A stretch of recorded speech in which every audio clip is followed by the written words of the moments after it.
Welcome to Nice. This is where the World Cup really starts for Scotland. And fans from all over have come here to watch the game. I'm Jane, I'm from Dundee and we're here supporting Scotland's women. Come on, Scotland! We got here yesterday and since then it's just been incredible. Absolutely loving the atmosphere. I've never been to Women's International or a big women's game. I'd like to see what the atmosphere is like. So this is where it will all happen for Scotland, the first of their World Cup games against England. This is the Allianz Riviera, otherwise known as the Stade de Nice. It holds over 35,000 people and Scotland are hoping for a big crowd on the night. Sports Scene follows this programme, so now might be a very good time to put that kettle on if you don't want to know today's results. Now, plenty of excitement in the English Premier League today. Champions Manchester City fell 8 points behind Liverpool in the title race. That was after suffering a shock 2-0 home defeat to Wolves. It was a bad day at the office too for Manchester United, who were beaten 1-0 by Newcastle. Matty Longstaff capping an impressive Premier League debut with this winning goal. Heather Dewar is there too for us now. Heather, is the atmosphere building over there?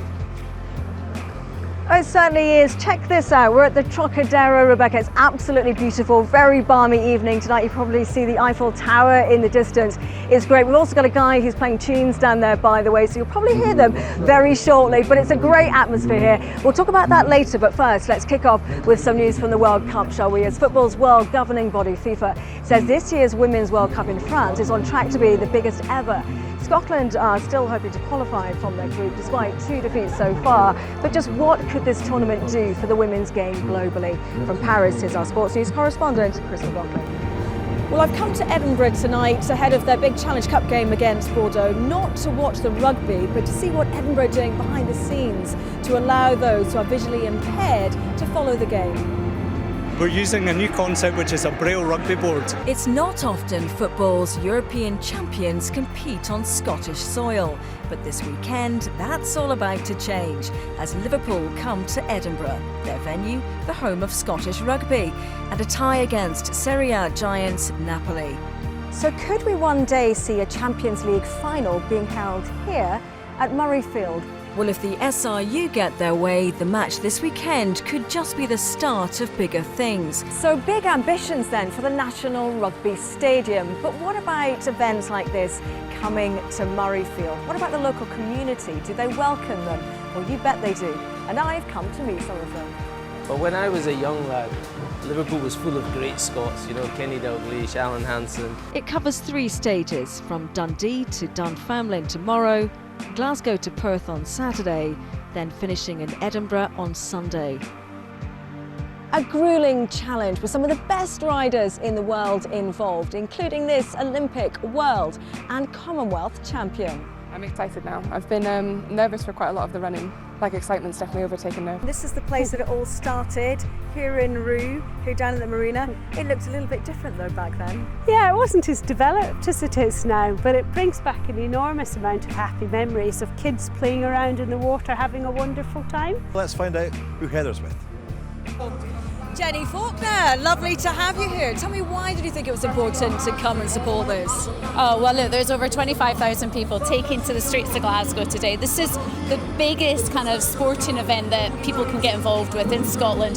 What a great event it is. Very good evening from Liverpool, where Scotland now face a mammoth task if they're to reach the top 8 in the Netball World Cup. That was their aim going into it, but tonight's result has made that extremely difficult. Well, over 82,000 people have bought tickets for this event, which makes it the biggest golfing event for women ever in this country. Behind me is the Fans Village, the fan zone, where there's plenty going on for all ages, and fans from across the world have come to watch the spectacular golf here on show at Glen Eagles.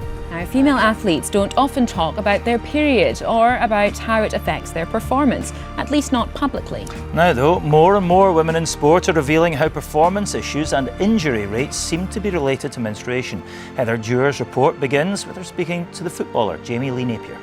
Some people don't like talking about their periods. They get quite embarrassed, which, it's quite a shame really, because it's a natural thing. Having a period is a natural part of being a woman, but talking about it publicly and talking about how it affects you is still a pretty rare thing. Athlete Ailish McColgan is someone who has bucked that trend. There's still no concrete evidence to suggest that being on your period can affect you negatively while performing at high level. For some athletes though, it can have a huge impact mentally. Speaking exclusively to BBC Scotland, the current British 100k champion admits having run for Scotland while anorexic. She says the problem continues to affect the sport. Heather Dewar reports. She's one of the brightest talents in Scottish endurance running, but this athlete has a secret. For long spells of her career, she suffered from the eating disorder anorexia. There have been times when I did lose control and it did become a fight against the disease because I wanted to run. They call it Time to Tackle, a band of players from all walks of life who use football as a form of therapy. It's an idea set up by this player, who last year tried to take his own life. I sent my wife a message basically saying goodbye.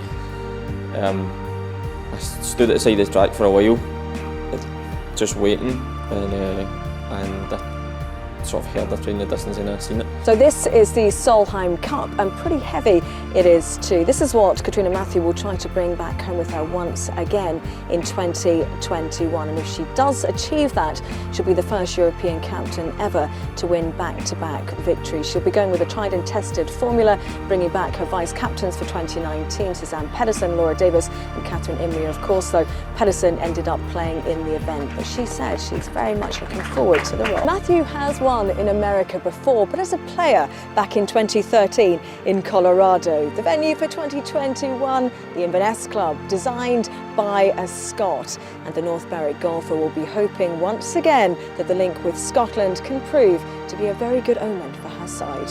Heather Dewar reporting Scotland, Glen Eagles.